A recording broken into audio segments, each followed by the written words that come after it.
ان میں اکثریت کا شمار ان 2% اشرافیہ میں ہونے لگا تھا کہ کبھی جس 2% اشرافیہ کے خلاف علم بغاوت بلند کرتے ہوئے یہ ایم کیو ایم میں شامل ہوئے۔ ایم کیو ایم کی اس مضبوط ترین اسٹیبلشمنٹ نے تنظیم پر پنجے گاڑنے کے بعد الطاف حسین صاحب اور ان کے نظریے کو پرموٹ کرنے کے بجائے اپنی ذات اور سیاسی ساکھ کو مضبوط کرنا شروع کر دیا۔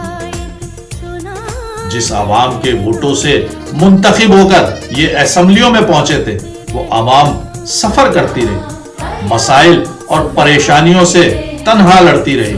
معاشی، اعصابی اور نفسیاتی مسائل کا شکار ہوتی رہی، مگر ان کے بزنس امپائر بڑھتے گئے۔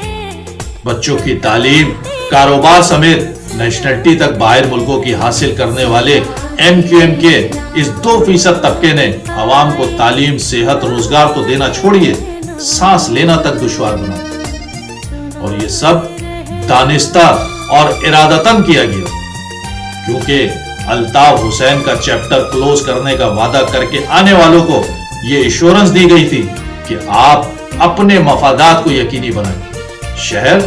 اور اس کی عوام کو پیپلز پارٹی کے رحم و کرم پر چھوڑ دیں، اور اسکرپٹ کے مطابق آج کے دن تک ایسا ہی کیا جا رہا ہے۔